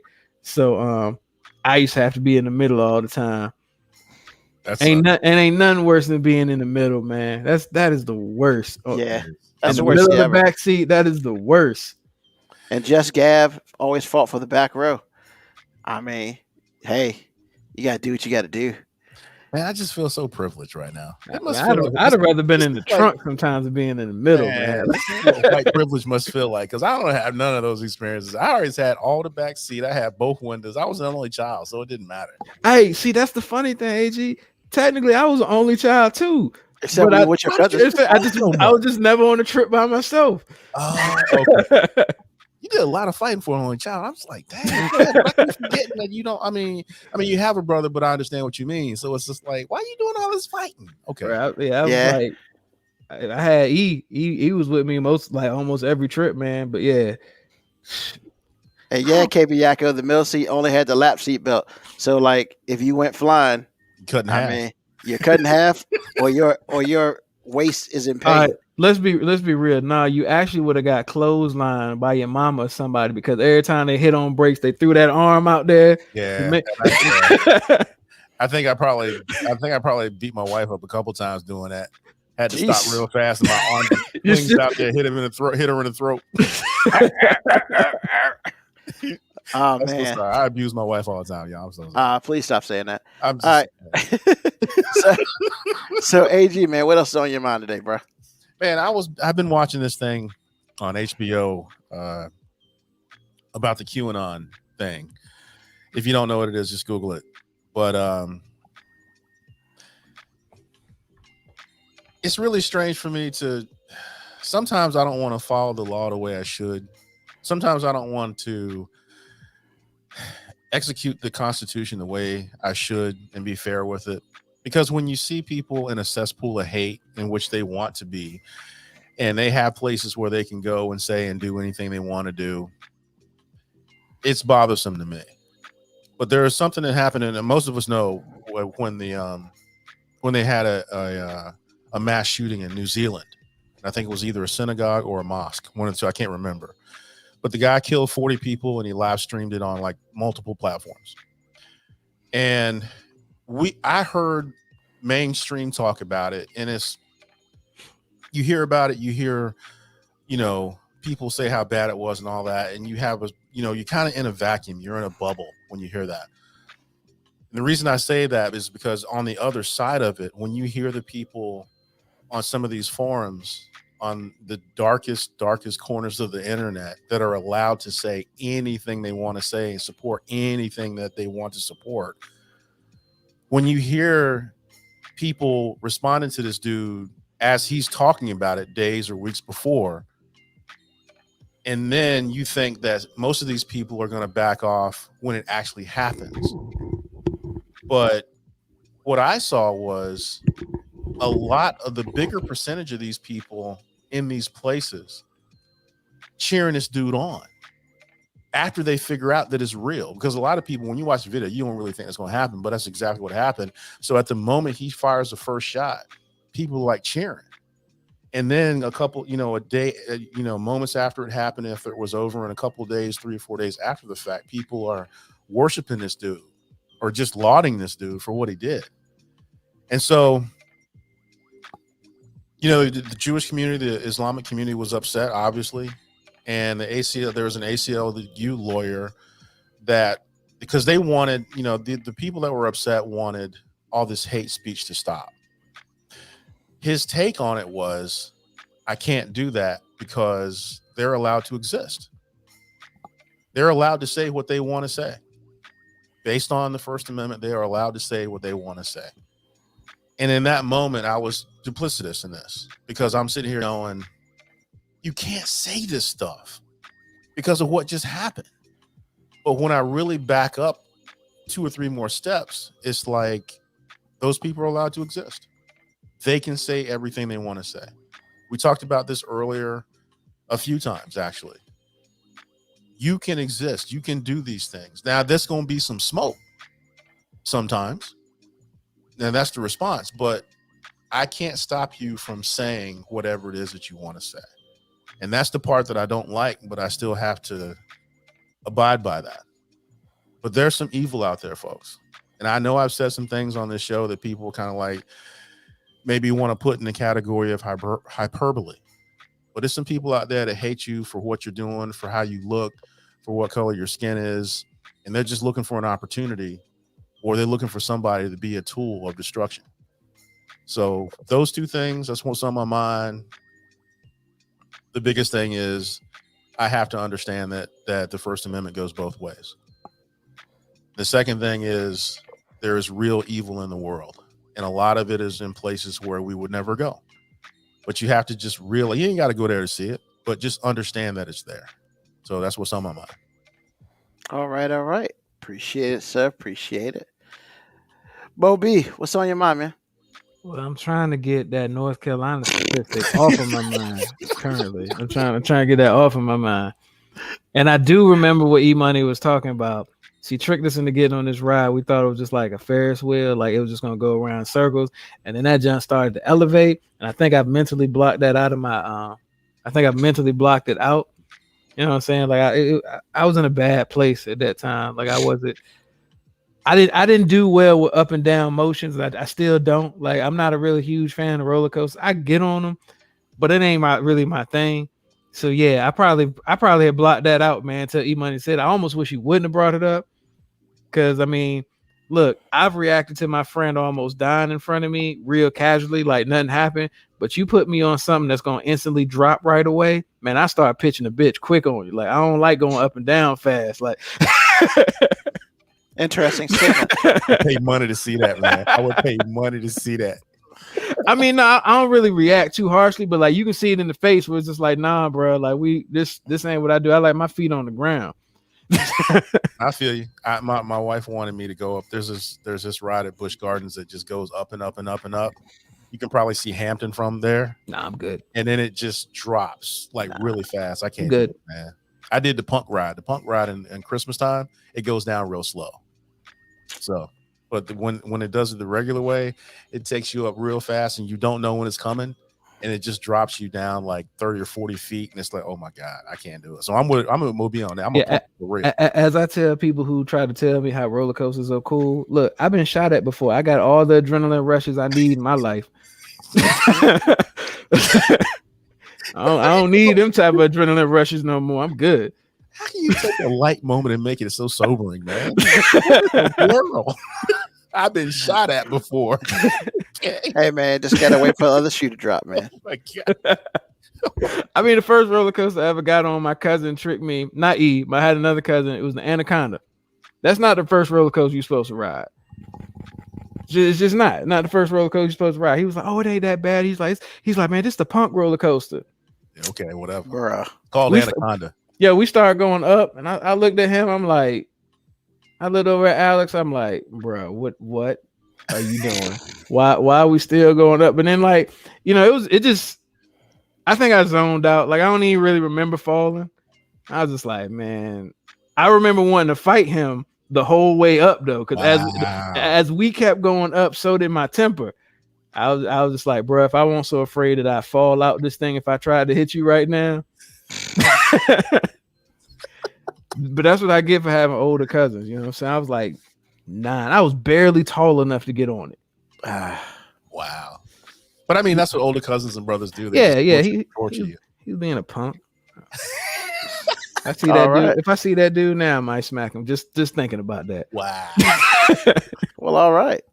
But nah, man, what's on my mind, man? Like, you know, kids about to go back to school, or some of them already have gone back to school, and it just really blows my mind how we can't even do right for them as a country. Like, I get the pandemic is something that some people don't want to actually admit is going on, as we've seen people on Twitter who say it doesn't even really exist. But it just bothers me that there are people who can acknowledge that the virus exists, acknowledge that it's a real thing, and then be like, I don't want kids to have to wear a mask in school. As cynical as I am, and sometimes I can come off as being like negative towards humans in general. For some reason, a year and a half ago, I thought we were better than this. I thought we were better than wanting to put kids' lives in jeopardy just for our own personal agenda. But shit, I guess I was wrong, man. They're gonna send these kids back to school hook or crook, man. Like, it don't matter. Like, So I mean, like, I guess I'm just gonna have to, like, get used to the idea that, like, every day my kids go to school, man. Like, I just gotta hope other people out there acting right. And I mean, that's scary, especially being that, the variant they said is starting to adversely affect younger people now too. So now it ain't even that thing where I'm just like, oh, you got a healthy immune system, you'll kick it. See, I've always been selfish in this battle. Like, because everybody's like, oh, well, the kids got a healthy immune system. Motherfucker, I don't. So I don't want them to go get it and bring death back to me. Like, yeah, they might cough for a few days. That'd be cool. I might not be here. And I don't understand why the powers that be we can't get it together long enough to just be like, all right, yeah, we should just wear masks. Like, even if we ain't gonna make everybody get vaccinated, we can at least agree on wearing masks. But I guess as long as the mask is apparently a political uniform for Democrats, according to Republicans, I mean, look, man, I guess AG right, man. People just gonna have to die, and I hope it ain't nobody y'all care about, because I've already had loved ones die from it, so I'm over this shit. All right. Well, I guess that kind of leads into my unfortunate shameless plug. Last it ain't week, shameless. It's your show. This whole show is a shameless plug. The 5-minute warning with Ruben Brown. I didn't do that, but so who did it then? Look, man, look, man.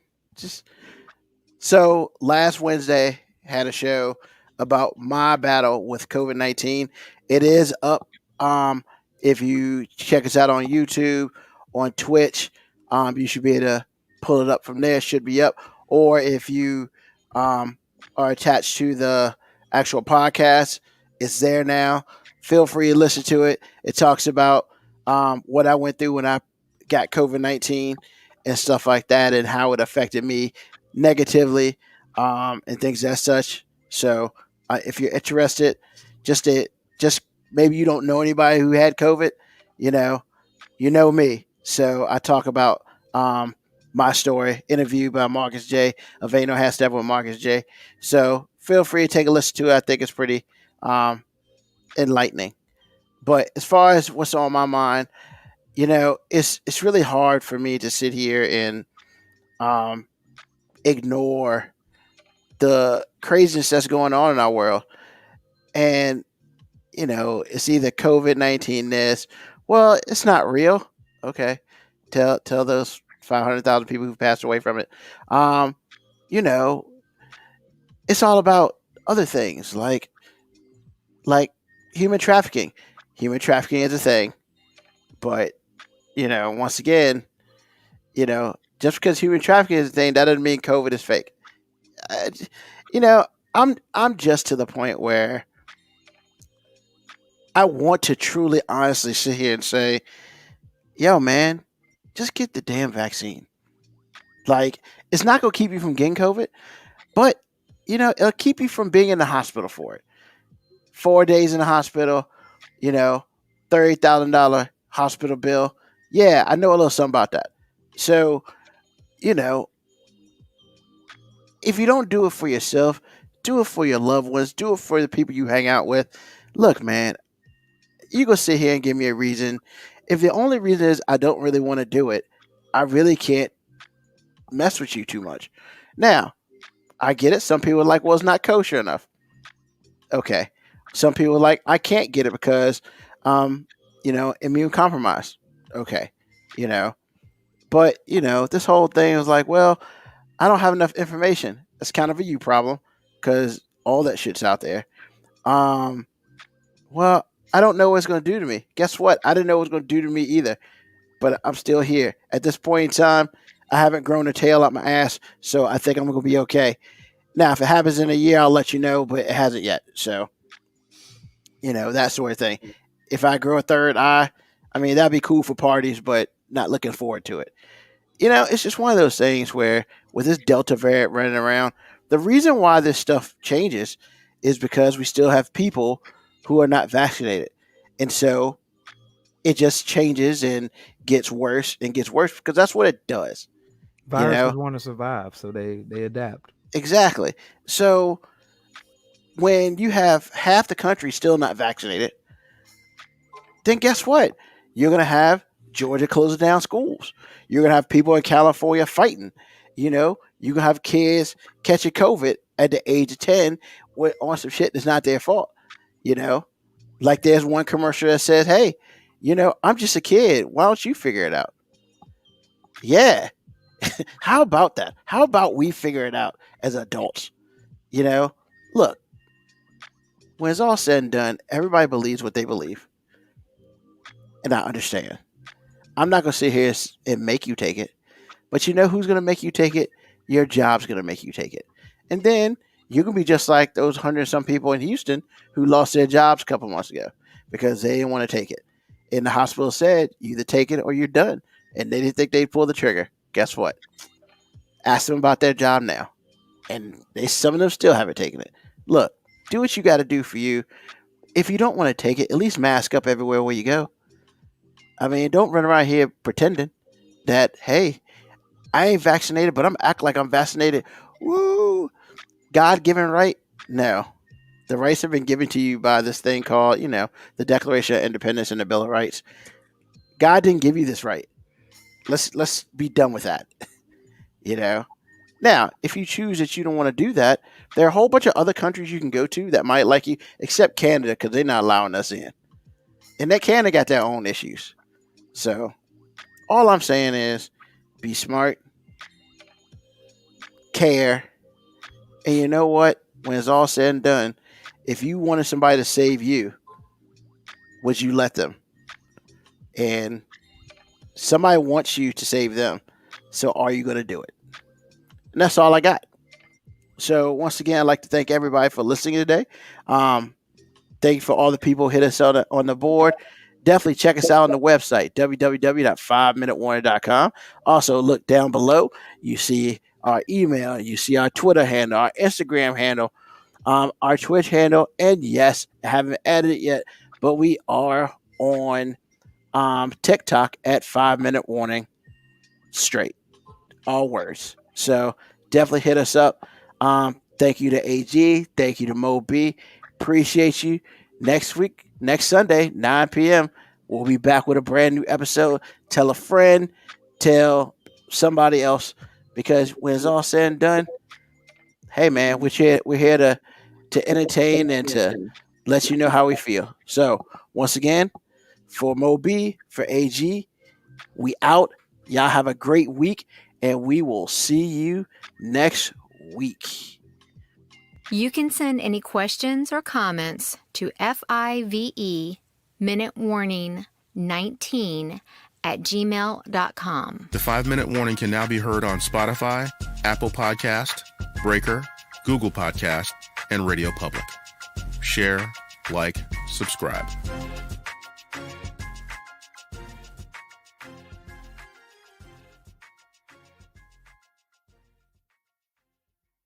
You've been listening to the 5 Minute Warning with Ruben Brown. Search 5 Minute Warning on the Spotify app. Peace.